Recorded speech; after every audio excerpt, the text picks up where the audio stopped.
Wari ubizi? Kumenya ibimenyetso vy'ingwara zikunze gufata inkoko birashobora kugwiza umwimbu mu bworozi bwawe. Reka tubayagire bimwe mu bimenyetso vy'ingwara nyamukuru zikunze gufata inkoko. Ingwara ya mbere twashaka kubayagira ni ingwara yitwa Newcastle, mu Kirundi kabizwi nk'ingwara y'agahweka. Uko urubuga Chemin de Poulailler rubivuga, inkoko isanzwe igwaye iyo ngwara irangwa n'ubushuhe burenze, ntibigikerebutse, iguma inywa amazi menshi, irata akayabagu, eka mbere n'amubi yayo agashinga, iguma ijonjogoye, igahema nabi. Ivyo ni bimwe mu bimenyetso vy'ingwara y'agahweka. Urwo rubuga rubandanye ruvyerekana, ingwara y'agahweka nta muti igira, ariko hariho urucanco rushobora gufasha gukinga iyo ngwara. Urucanco mbese rusanzwe runaboneka mu mazu yo kudandarizwamwo imiti y'ibitungwa.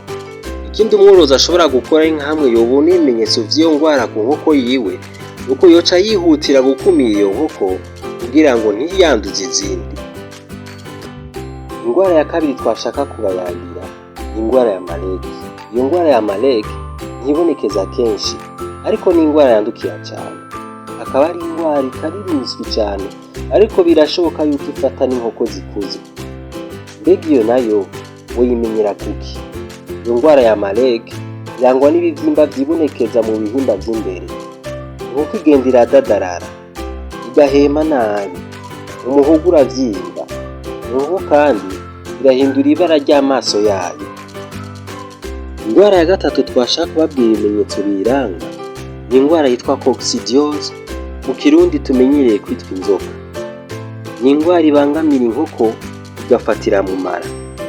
Iyo ngwara rero iva ku isuku rike rirangwa aho inkoko zisanzwe ziba no mu byo zisanzwe zifunguriramo. Muti rero iyo nayo irangwa n'iki? Inkoko igwaye coccidiose nuko ikama amaraso, iragabanya urugero yahora iterako amagi, igacibwamwo, ikabura akayabagu, ikajonjogora. Iyo ngwara rero aho itandukaniye n'izo twahereyeko, nuko ivuwe ku gihe ishobora gukira. Uburyo bwo kuyikinga nabwo ukwitwararika isuku.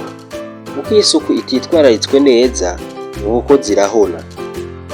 Ingwara ya kane ari nayo ngwara ya nyuma mu zisanzwe zibangamira inkoko twashaka kubabwira ibimenyetso, indwara yitwa kohiza. Kohiza ni indwara yandukira, ituma inkoko ihema nabi, igaterwa n'ubukoko busanzwe bukunze kuba ahantu hatumutse neza kandi hatitaweho neza. Inkoko rero isanzwe igwaye iyo ngwara yitwa kohiza ifite ibimenyetso bikurikira.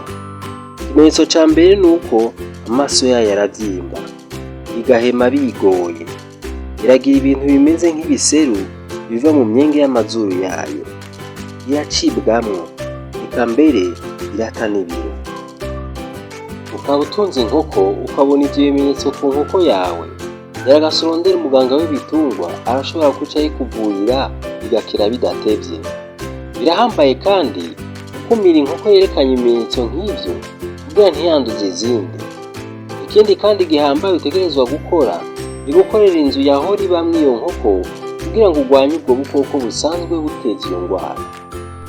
Byari ibimenyetso bisanzwe biranga ingwara zine zisanzwe zibangamira inkoko. Bandanya ukurikirana Agro TV kugira ngo uronke amakuru menshi yerekeye